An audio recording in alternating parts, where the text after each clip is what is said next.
Hello everyone, welcome to our YouTube channel RPSC bio academy. तो हम जो start कर रहे थे, हमने अपना एंडोक्राइन सिस्टम स्टार्ट कर रखा था और हमने थायराइड ग्लैंड के बारे में कल पढ़ लिया था। तो आज जो हम स्टार्ट करने जा रहे हैं हमारा नेक्स्ट ग्लैंड, जिसका नाम है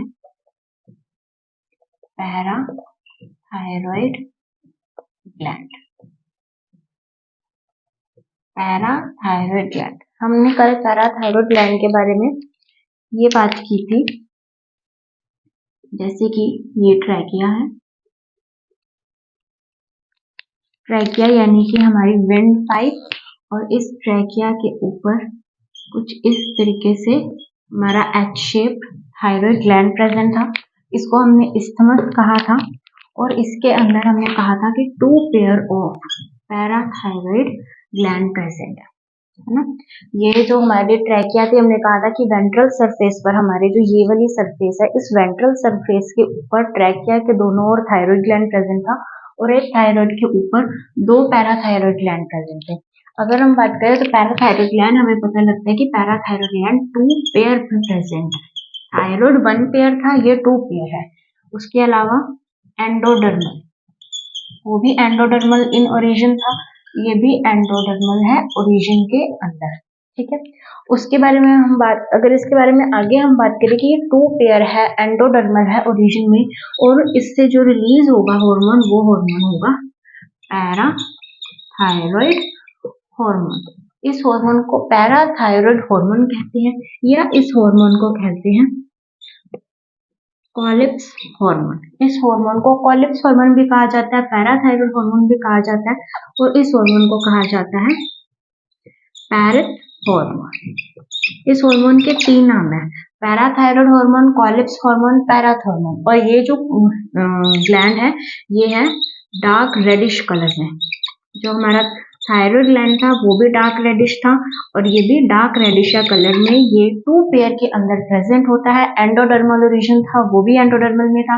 इससे जो हार्मोन रिलीज होता है वो होता है पैराथायरॉइड हार्मोन, कॉलिप्स हार्मोन या पैरेथ हार्मोन। ठीक है, अभी हम फंक्शंस पढ़ते हैं कि पैराथायरॉइड ग्लैंड के अंदर जो पैराथायरॉइड हार्मोन है, इसके क्या फंक्शन है।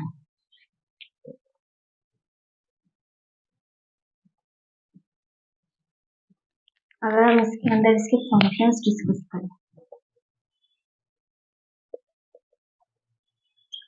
कल हमने इसके फंक्शन के बारे में भी ब्रीफ सा हमने इसका इंट्रो ले लिया था, कि जो हमने ये बोला था कि जो पैराथायरॉइड हार्मोन है, ये एंटागोनिस्ट था थायरोकैल्सिटोनिन हार्मोन के। कल हमने ये चीज डिस्कस की थी कि पैराथायरॉइड हार्मोन और थायरोकैल्सिटोनिन हार्मोन, ये दोनों एक दूसरे के एंटागोनिस्ट हैं, यानी कि एक दूसरे के ऑपोजिट वर्क करते हैं।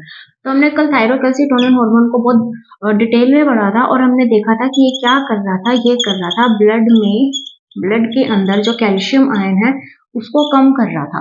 तो इसका बिल्कुल ही ऑपोजिट वर्क होगा। क्या वर्क होगा कि ब्लड में ये कैल्शियम आयन की कॉन्सेंट्रेशन को इंक्रीज करेगा, यानी ब्लड के अंदर बोन से निकालेगा, एलिमेंट्री कैनाल से निकालेगा, किडनी से निकालेगा, जहां जहां इसको कैल्शियम दिखेगा ये हार्मोन वहां से कैल्शियम को एब्जॉर्ब करके और ब्लड के अंदर डालेगा, ब्लड में कैल्शियम आयन डालेगा।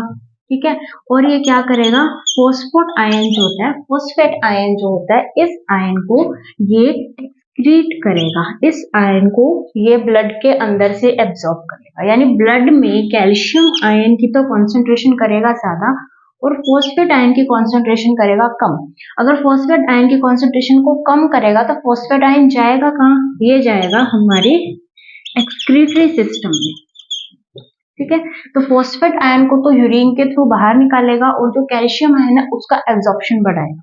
तो अगर हम बोले कि कैल्शियम आयन को ये एब्जॉर्ब कहाँ से कर सकता है, कैल्शियम आयन को ये हमारी बोन्स कैल्शियम की बनी होती है, तो बोन से कैल्शियम आयन ले सकता है।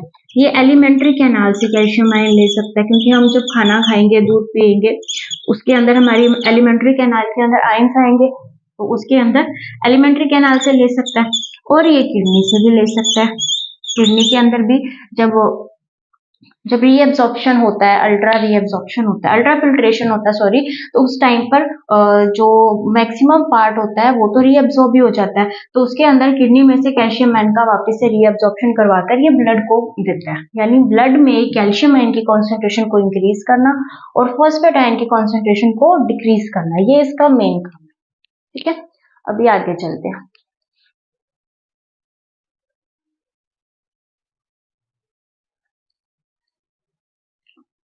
अगर हम कहें कि थायराइड ग्लैंड का हाइपोसिक्रीशन हो जाए, थायराइड हार्मोन का हाइपोसिक्रीशन हो जाए तो क्या होगा,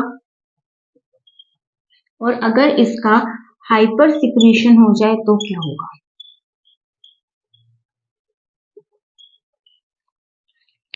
अगर थायराइड पैराथायराइड ग्लैंड का हाइपोसिक्रीशन हो जाएगा तो ब्लड के अंदर, तो ब्लड में जो कैल्शियम है वो काफी कम हो जाएगा। ब्लड के अंदर कैल्शियम कैल्शियम की अमाउंट जो है वो बहुत कम हो जाएगी और इससे एक डिजीज हो जाएगी जिसे कहते हैं टिटनी। टिटनी, और इसे कहा जाता है, ये कौन सी स्टेज आ गई, इट इज हाइपोकैल्सीमिया। हाइपो का मतलब कम और कैल्सीमिया का मतलब कैल्शियम, यानी कैल्शियम का कम होना, और इस डिजीज को कहा जाता है ये टिटनी डिजीज है। ठीक है, क्यों हुई, क्योंकि ब्लड में कैल्शियम का लेवल कम हो गया। क्यों हुआ, क्योंकि पैराथायराइड हार्मोन का जो सिक्रेशन था वो हो गया था कम। अगर हो जाए हाइपर सिक्रेशन, यानी कि पैराथायराइड हार्मोन का सिक्रेशन हो जाए ज्यादा, अब इसका सिक्रेशन होगा तो ब्लड के अंदर जो कैल्शियम आयंस थे, ब्लड के अंदर जो कैल्शियम आयन थे जितने होने चाहिए थे उससे ज्यादा अमाउंट में हो गए। ठीक है, और जो फॉस्फेट बाहर निकलना चाहिए था, फॉस्फेट भी बहुत ज्यादा अमाउंट में बाहर निकल गया। ठीक है, अब फॉस्फेट ने जाना कहाँ था, फॉस्फेट ने जाना था एक्सक्रीटरी सिस्टम में, यानी हमारी किडनी के पास। अब क्या हुआ कि किडनी के अंदर जो फॉस्फेट आयन है वो होने लगे स्टोर। किडनी के अंदर फॉस्फेट आयन होने लगे स्टोर, तो इससे जो डिजीज हुई वो है रिकलिंग हैंसन डिजीज। रिकलिंग हैंसन डिजीज क्या है, रिकलिंग हैंसन डिजीज ये है कि जब जो फॉस्फेट आयन है वो एक्सक्रीटरी सिस्टम में एंटर हुए, किडनी के अंदर जाकर इनके स्टोर होने शुरू हो गए, जिसकी वजह से जो डिजीज हुई वो थी रिकलिंग हैंसन डिजीज। उसके बाद अगर ब्लड के अंदर कैल्शियम की अमाउंट बहुत ज्यादा है तो ये कैल्शियम आएगा कहाँ से, ये कैल्शियम कहाँ से निकलेगा, ये कैल्शियम निकलेगा बोन से, मेजरली तो बोन से ही निकलेगा, यानी बोन से कैल्शियम को निकाला जा रहा है। बोन्स कैसी हो जाएंगी, बोन्स हमारी हो जाएंगी वीक, बोन्स हो जाएंगी वीक और वो हो जाएंगी फ्रेजाइल, यानी बहुत ही जल्दी से टूट जाएंगी, बिल्कुल ही हल्के से ही स्क्रैच से टूट जाएंगी। तो बोन्स जो हो जाएंगी वीक एंड फ्रेजाइल, और ये जो बोन्स हो जाएंगी, इस डिजीज को हम बोलेंगे ओस्टियोपोरोसिस। ओस्टियोपोरोसिस, ठीक है, यानी कि बोन्स का वीक एंड फ्रेजाइल होना ओस्टियोपोरोसिस। और इसके अंदर क्या होगा कि जो बोन्स हैं उसके अंदर फॉर्मेशन हो जाएगी फाइबर्स की। कैल्शियम तो निकल गया, अब क्या बच गया, फाइबर्स। फाइबर्स की फॉर्मेशन हो जाएगी और फाइबर की फॉर्मेशन से जो डिजीज होगी वो सिस्टिक फाइब्रोसा। ठीक है, तो इसके अंदर हमने क्या देखा कि अगर हाइपर सिक्रीशन हुआ, हाइपर सिक्रीशन होने से एक तो फॉस्फेट आयन का एक्सक्रीशन बढ़ गया, अगर फॉस्फेट आयन का एक्सक्रीशन बढ़ गया तो वो जाके किडनी के अंदर हो जाएगा स्टोर, जिससे बनेगी रिकलिंग हैंसन डिजीज। ठीक है, और बोन्स हो जाएंगी वीक एंड फ्रेजाइल, तो हो जाएगा ओस्टियोपोरोसिस, जिससे कि हमारी डिजीज का क्या नाम है, ओस्टिस्टिस सिस्टिक फाइब्रोसा। और अगर ये चीज चलती ही रही, यानी कि कैल्शियम बोन से निकलता ही रहा, तो जो डिजीज हो जाएगी उसका नाम है रूमेटॉइड आर्थराइटिस। रूमेटॉइड आर्थराइटिस हो जाएगा। ठीक है, तो ये हमने पढ़ा था पैराथायरॉइड ग्लैंड। पैराथायरॉइड ग्लैंड अगर कम हुआ तो हो जाएगा टिटनी। अगर हाइपर पैराथायरॉइड हार्मोन जो ज्यादा हो गया तो एक तो हो सकती है रिकलिंग हैंसन डिजीज, एक हो सकती है ओस्टेसिस सिस्टिक फाइब्रोसा, और एक हो सकती है यही आगे जाके रूप ले लेगी रूमेटॉइड आर्थराइटिस का। ठीक है, तो अब हम हमारे नेक्स्ट हार्मोन की तरफ चलते हैं।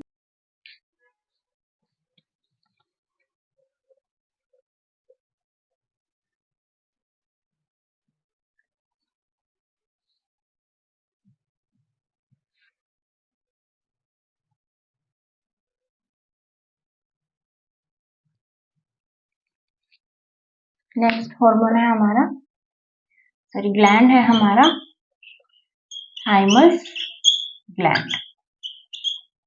हमने पहले सबसे पहले हाइपोथैलेमस ग्लैंड पढ़ा था, फिर हमने पिट्यूटरी ग्लैंड पढ़ा, फिर हमने पीनियल ग्लैंड पढ़ा, फिर थायराइड ग्लैंड पढ़ा, फिर पैराथायराइड पढ़ा। अब हम पढ़ रहे हैं थाइमस ग्लैंड, है ना। तो थाइमस ग्लैंड के अंदर सबसे मेन चीज ये है कि जो थाइमस ग्लैंड है, ये सबसे पहले रिक्वायर्ड है इम्यूनिटी के लिए। थाइमस ग्लैंड सबसे इसकी अगर सबसे मेजर सबसे इंपॉर्टेंट पॉइंट है तो यही है कि ये इम्यूनिटी प्रोवाइड करता है, ठीक है। उससे पहले हम थोड़ी सी अगर फैक्चुअल बात करें तो थाइमस ग्लैंड जो है ये एंडोडर्मल ओरिजिन का है। इसका ओरिजिन कैसा है? एंडोडर्मल। एंडोडर्मल इसका ओरिजिन है और ये कहाँ प्रेजेंट होता है? हमारे हार्ट के पास। कहाँ पर? Near dorsal aorta of our heart. हमारे हार्ट के जो डोर्सल एरोटा है, इसके बारे में हम पढ़ेंगे बहुत डीप में जब हम सर्कुलेटरी सिस्टम पढ़ेंगे। तो ये उसके पास ये ग्लैंड प्रेजेंट होती है, थाइमस ग्लैंड, ठीक है। ये डोर्सल एरोटा के पास प्रेजेंट होती है। एंडोडर्मल इसका ओरिजिन है और थाइमस ग्लैंड से जो हार्मोन रिलीज होता है उसका नाम है थाइमोसिन हार्मोन। जो हार्मोन रिलीज होगा उसका नाम है थाइमोसिन हार्मोन। और थाइमोसिन हार्मोन का क्या काम है? इसका काम है फॉर्मेशन एंड मैच्योरेशन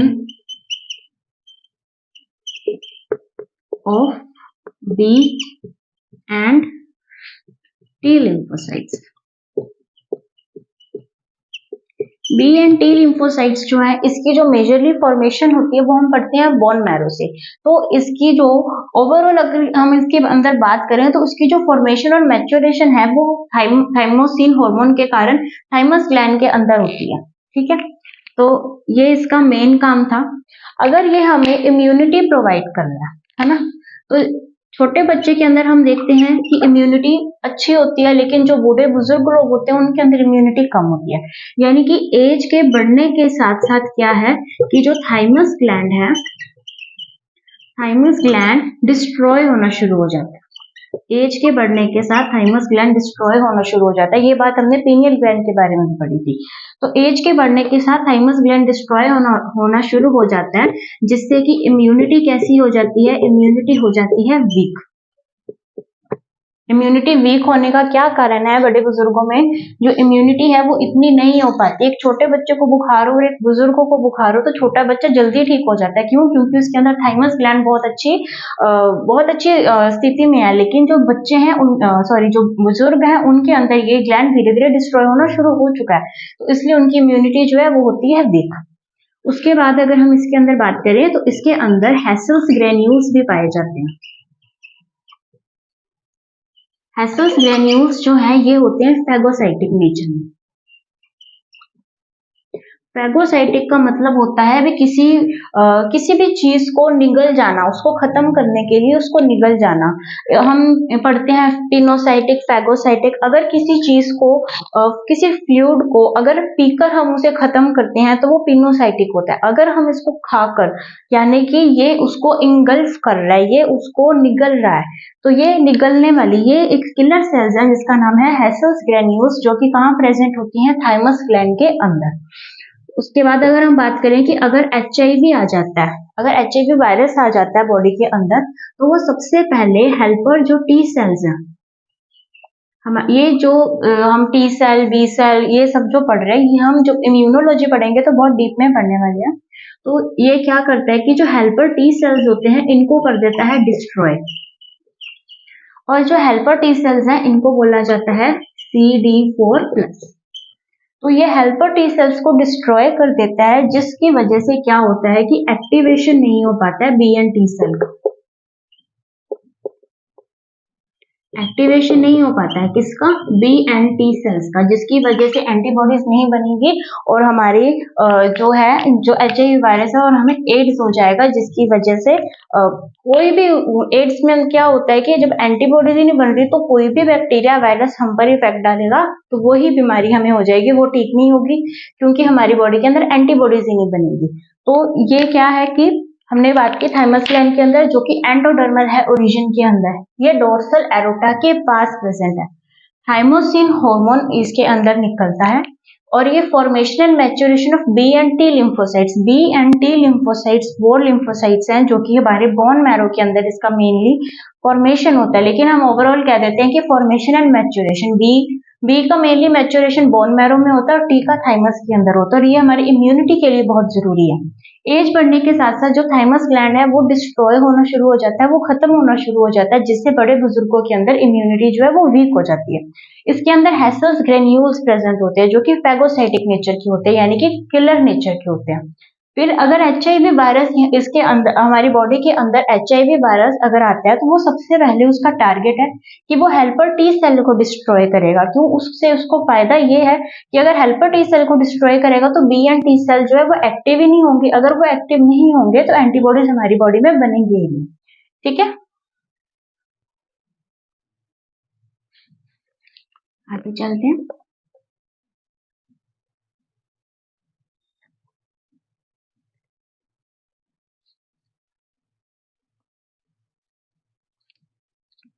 अभी हमने बात की थी थाइमोसिन हार्मोन के बारे में। अगर थाइमोसिन हार्मोन कम हो जाए तो एक डिजीज है जिसका नाम है माइस्थेनिया ग्रेविस। माइस्थेनिया ग्रेविस नाम की जो डिजीज है वो हो जाएगी अगर थाइमोसिन हार्मोन कम हो गया। ये डिजीज कैसी है? ये डिजीज एक न्यूरोमस्कुलर जंक्शन डिजीज है। ये एक न्यूरोमस्कुलर जंक्शन डिजीज है और ये एक ऑटो इम्यून डिसऑर्डर है। Auto immune disorder. ठीक है, तो माइस्थेनिया ग्रेविस एक ऐसी डिजीज है जो कब होगी? जब थाइमोसिन हार्मोन की कमी हो जाए। इसकी कमी से होगा माइस्थेनिया ग्रेविस। ये न्यूरोमस्कुलर जंक्शन डिजीज है। न्यूरो का मतलब न्यूरॉन्स है, मस्कुलर का मतलब मसल्स है, यानी कि न्यूरॉन और मसल के जंक्शन के अंदर जो डिजीज अगर कोई कोज होगी तो उसका नाम होगा माइस्थेनिया ग्रेविस। उसके बाद ये एक ऑटो इम्यून डिसऑर्डर है। हमने पहले भी ऑटो इम्यून डिसऑर्डर के एग्जाम्पल्स देखे हैं, यानी कि जो खुद ही जो सुसाइडल प्रॉपर्टी के होते हैं, जो कि हमारी बॉडी में खुद की ही सेल्स को नष्ट कर लेते हैं, जिसके अंदर हमने पढ़ा था प्लूमर्स डिजीज, ग्रेव्स डिजीज, हैशिमोटो डिजीज और एक हमने आज पढ़ी है माइस्थेनिया ग्रेविस। और जो इसका एक और काम हमारा रह गया था वो था कि ये ट्रेनिंग सेंटर है। जो थायराइड ग्लैंड है ये ट्रेनिंग सेंटर है किसका? टी सेल्स का। Training centre of T cells, यानी ये ट्रेनिंग देगा टी सेल्स को। ठीक है, तो इसके साथ ही हमारा थाइमस ग्लैंड जो है वो फिनिश होता है। हम चलते हैं हमारे नेक्स्ट ग्लैंड की तरफ।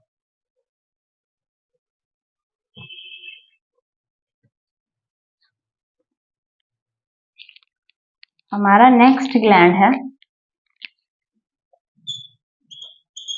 हार्ट।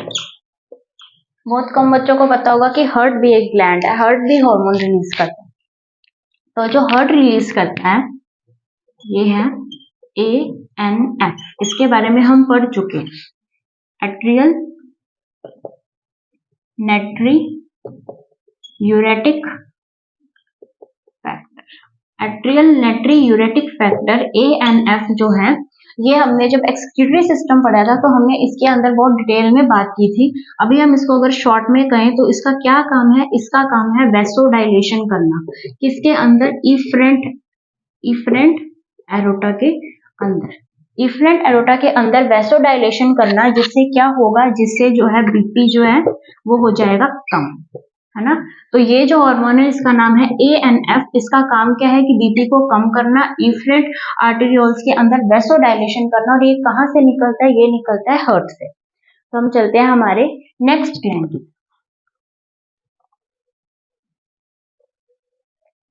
हम हमारे नेक्स्ट ग्लैंड की तरफ चलेंगे।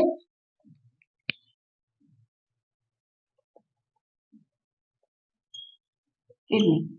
किडनी के अंदर स्पेशलाइज्ड सेल्स प्रेजेंट होते हैं जिसका नाम है juxtaglomerular cells. Juxtaglomerular cells जो है ये किडनी के अंदर प्रेजेंट होंगे और इससे निकलते हैं दो हॉर्मोन्स। इससे निकलेंगे दो हॉर्मोन्स, एक है इरिथ्रोजेनिक हार्मोन और एक है रेनिन हार्मोन। दो हार्मोन्स निकलेंगे, एक है इरिथ्रोजेनिक हार्मोन, एक है रेनिन हार्मोन। आपने एक एंजाइम भी पढ़ा होगा, रेनिन एंजाइम। तो वो जो रेनिन एंजाइम है वो डबल एन है, रेनिन एंजाइम, और जो हार्मोन है इसके अंदर यहाँ पर सिंगल एन आता है। ठीक है, तो ये डिफरेंस है ना, अपने प्रोनाउंस इसको सेम करते हैं रेनिन एंड रेनिन, लेकिन जब डबल एन आ जाए तो उसका मतलब वहां पर एंजाइम की बात हो रही है, जब सिंगल एन आ जाए तो मतलब वहां पर हार्मोन की बात हो रही है। ठीक है, अब जो इरिथ्रोजेनिक हार्मोन है इसका क्या काम है? इसका काम है इरिथ्रोपोएसिस। इरिथ्रोपोएसिस क्या है? इरिथ्रोपोएसिस का मतलब है formation of RBC.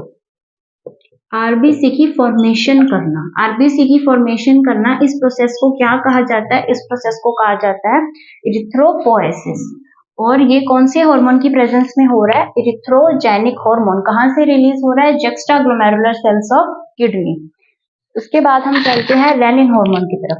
Rennin hormone के बारे में हम पढ़ चुके थे, हमने पहले भी पढ़ा था कि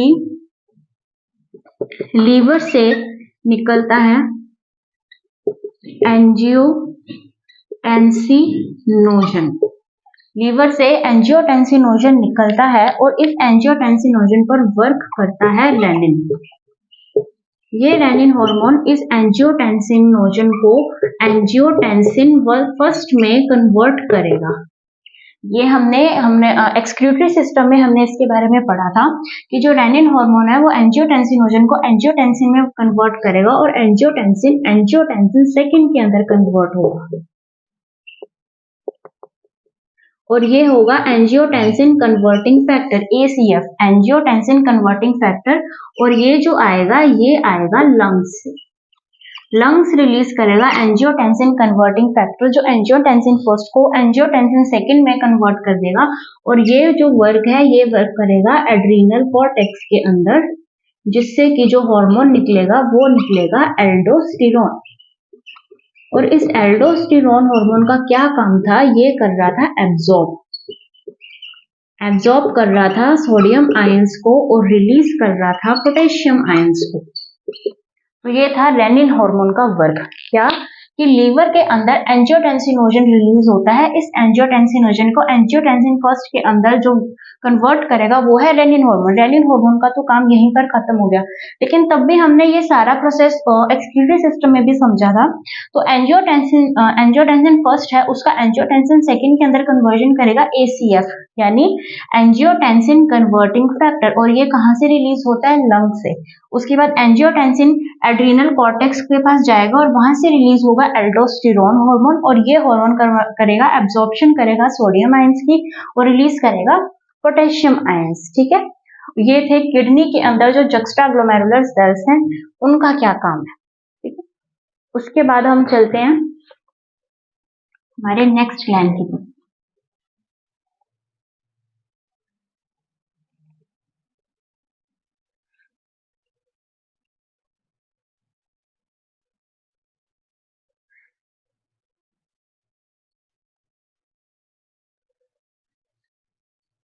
अब हम बात करते हैं हमारे नेक्स्ट ग्लैंड के बारे में, जो कि है isles of Langerhans. Isles of Langerhans. ठीक है, ये हमारा नेक्स्ट ग्लैंड एंडोक्राइन ग्लैंड। अगर हम बात करें सबसे पहले कि ये किसका पार्ट है, तो ये पार्ट है पैनक्रियास का। पैनक्रियास क्या चीज है? सबसे पहले हम पैनक्रियास को समझ लेते हैं। हम हमारी एलिमेंट्री कैनाल का एक पार्ट बना रहे हैं। ये स्टमक,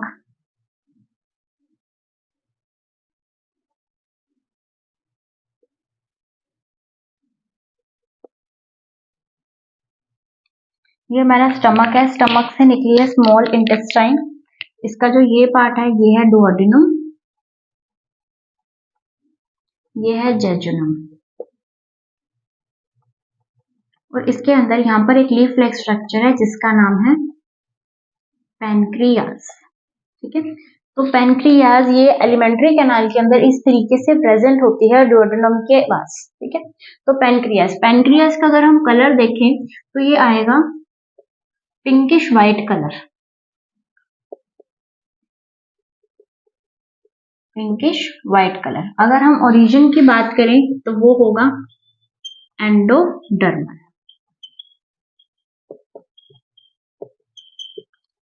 ठीक है। अभी हम बात करते हैं पैनक्रियाज की।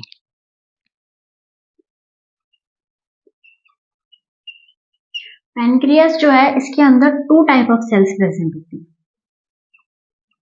पहली है पैनक्रियाटिक एसिनी, ये प्रेजेंट होगी 98%। और सेकंड है आइल्स ऑफ लैंगरहैंस, ये प्रेजेंट होगी 2%, ठीक है। पैनक्रियाटिक एसिनी प्रेजेंट होगी 98% and isles of Langerhans present होगा 2%। जो ये 98% है पैनक्रियाटिक एसिनी, इससे रिलीज होंगे डाइजेस्टिव जूसेस, ठीक है। और ये जो प्रॉपर पार्ट हो गया ये हो गया एज एन एक्सोक्राइन ग्लैंड, ठीक है। और इसके बारे में हम पढ़ेंगे जब हम पढ़ेंगे डाइजेस्टिव सिस्टम, ठीक है।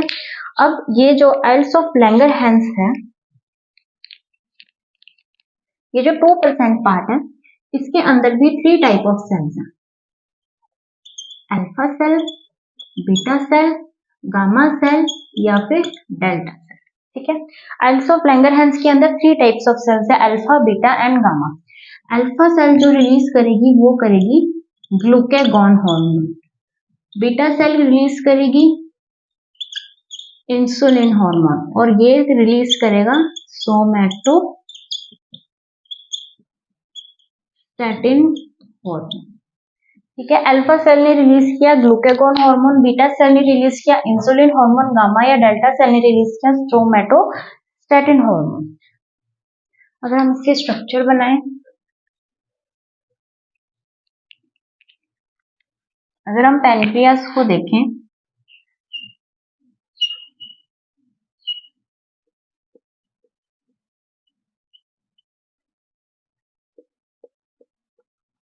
तो ये जो सारी हैं पैनक्रियाटिक एसिनी जो कि 98% पैनक्रियाज को बनाती है। तो ये सारी पैनक्रियाटिक एसिनी है और इसके अंदर जो फिल्ड होंगे वो होंगे डाइजेस्टिव जूसेस। ये पैनक्रियाटिक एसिनी है, इसके अंदर सारे के सारे डाइजेस्टिव जूसेस ही प्रेजेंट होंगे, ठीक है। और इनके बीच में जो सेल्स प्रेजेंट होंगी वो सेल्स हैं आइल्स ऑफ लैंगरहैंस, ये सिर्फ 2% है, ये है आइल्स ऑफ लैंगरहैंस जो कि एंडोक्राइन सिस्टम बना रही है, किसका, पैनक्रियाज का एंडोक्राइन पार्ट है, ठीक है। अगर हम इस आइल्स ऑफ लैंगरहैंस को भी अच्छे से देखें,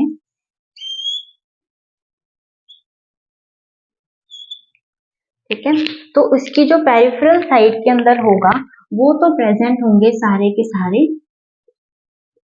जो पेरिफेरी साइड होंगे ये होंगे अल्फा सेल्स, ठीक है। ये है अल्फा सेल्स, ये है इसके अंदर अल्फा सेल्स और यहाँ पर कुछ इस तरीके से प्रेजेंट होंगे बीटा सेल्स, ठीक है। और इसके अंदर कहीं कहीं प्रेजेंट होंगी, ये प्रेजेंट होंगी हमारी ब्लड वेसल्स,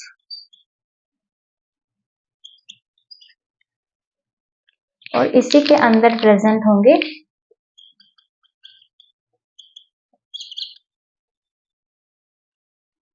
गामा या फिर डेल्टा सेल्स, ठीक है।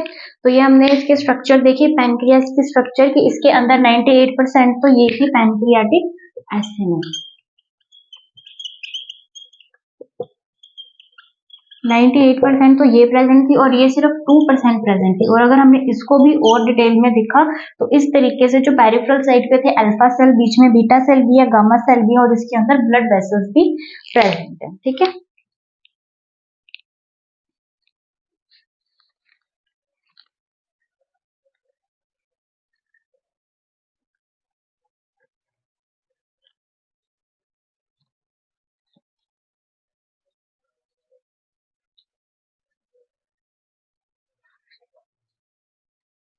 अभी हम बात करते हैं हमारे जो मेन है अल्फा सेल, बीटा सेल और गामा या फिर डेल्टा सेल। अल्फा सेल जो है वो रिलीज कर रहा था ग्लूकेगॉन हार्मोन, हमने पढ़ा था, अभी पढ़ के आए हैं। बीटा सेल जो है वो रिलीज कर रहा था इंसुलिन हार्मोन, और जो गामा या डेल्टा सेल है ये रिलीज कर रहा था सोमैटोस्टैटिन हार्मोन। ठीक है, हमने अभी अभी ये चीज डिस्कस किया। तो जो ग्लूकेगॉन हार्मोन है ये किस तरीके का हार्मोन है? ये हार्मोन है सिंगल पॉलीपेप्टाइड हार्मोन। ये सिंगल पॉलीपेप्टाइड हार्मोन है, यानी कि इसके अंदर एक ही पॉलीपेप्टाइड की चेन बनेगी, और वो भी 21 अमीनो एसिड्स की, यानी 21 अमीनो एसिड इस तरीके से अरेंज होंगे और एक चेन बनाएगी, सिंगल चेन होगी। ये है ग्लूकेगॉन की जो अंदर की स्ट्रक्चर है। अगर हम इंसुलिन की बात करें तो जो इंसुलिन है इसके अंदर 2 पॉलीपेप्टाइड चेन्स पाई जाएंगी। 2 पॉलीपेप्टाइड चेन्स पाई जाएंगी, एक चेन होगी अल्फा, एक चेन होगी बीटा। ठीक है, ग्लूकेगॉन के अंदर तो एक ही चेन थी, लेकिन इंसुलिन के अंदर 2 चेन है, अल्फा एंड बीटा। अल्फा को कह सकते हैं ए चेन, बीटा को कह सकते हैं बी चेन। अल्फा जो होगा वो बनता है 21 अमीनो एसिड्स का, और ये बनता है 30 अमीनो एसिड्स का। ये है 30 अमीनो एसिड, ये है 21 और ये है 29 अमीनो एसिड्स। ठीक है, तो इस हिसाब से अगर हम देखें ये है 21 अमीनो एसिड, ये है 30 अमीनो एसिड, तो ये टोटल कितने अमीनो एसिड का आएगा? 51 अमीनो एसिड। अगर हम बात करें कि जो इंसुलिन है उसके अंदर कितने अमीनो एसिड प्रेजेंट है, तो हम कहेंगे टोटल 51 अमीनो एसिड का एक इंसुलिन बनता है, जिसके अंदर 21 अमीनो एसिड तो अल्फा चेन के हैं और 30 अमीनो एसिड तो बीटा चेन के हैं। अब ये चेन्स कुछ इस तरीके से अरेंज होंगी, जैसे कि ये ए चेन है, ये बी चेन है, इसके अंदर प्रेजेंट होंगे, ये दोनों एक दूसरे से कुछ इस तरीके से अरेंज होंगी बाय दी, ये कौन से बॉन्ड है? ये है डाइसल्फाइड बॉन्ड्स। डाइसल्फाइड बॉन्ड से दोनों चेन, ये है अल्फा चेन, ये है बीटा चेन, ये दोनों चेन एक दूसरे से डाइसल्फाइड बॉन्ड से ये अटैच्ड होंगी। पॉलीपेप्टाइड 2 पॉलीपेप्टाइड चेन्स होती हैं, एक है अल्फा एक है बीटा। सोमैटोस्टैटिन हार्मोन की अगर हम मेन बात करें तो यही है कि ये करेगा रेगुलेट, किसको? ये रेगुलेट करेगा both insulin and glucagon hormone को। इसके जो प्रॉपर फंक्शंस हैं इसको डिटेल के अंदर हम हमारी नेक्स्ट क्लास में पढ़ेंगे, जिसके अंदर हम एक एक के फंक्शन को लेंगे, ग्लूकेगॉन को, इंसुलिन को और सोमैटोस्टैटिन को। अभी हम थोड़ा सा इंट्रोडक्टरी इसका पढ़ रहे हैं, थोड़ा ब्रीफ पढ़ रहे हैं, कुछ फैक्चुअल चीजें पढ़ रहे हैं कि अल्फा और बीटा इसके अंदर 2 चेन्स थी, इसके अंदर सिंगल चेन थी। यहाँ पर 29 अमीनो एसिड थे, इसके अल्फा चेन में 21 अमीनो एसिड थे, इसके अंदर 30 अमीनो एसिड थे। अगर मैं बात करूं इंसुलिन की, तो इंसुलिन के अंदर सबसे ज्यादा क्वेश्चन आते हैं, तो हम इसके बारे में थोड़ी सी और डिटेल में बात कर लेते हैं कि जो इंसुलिन है इसकी डिस्कवरी किसने की थी? ये क्वेश्चन आया हुआ है। इंसुलिन की डिस्कवरी की थी बेंटिंग एंड बेस्ट ने मिलकर। बेंटिंग एंड बेस्ट ने मिलकर इंसुलिन की जो है डिस्कवरी की थी। ठीक है, इंसुलिन का जो नेम है इसको नोमेनक्लेचर, इसका नेम किसने दिया था? वो दिया था शेफर ने। इंसुलिन नेम दिया था शेफर ने। इंसुलिन की डिस्कवरी की थी बेंटिंग एंड बेस्ट ने। और जो इंसुलिन की मॉलिक्यूलर स्ट्रक्चर है, इंसुलिन की मॉलिक्यूलर स्ट्रक्चर है, ये मॉलिक्यूलर स्ट्रक्चर दी थी सेंगर ने। ठीक है, ये दी थी सेंगर ने।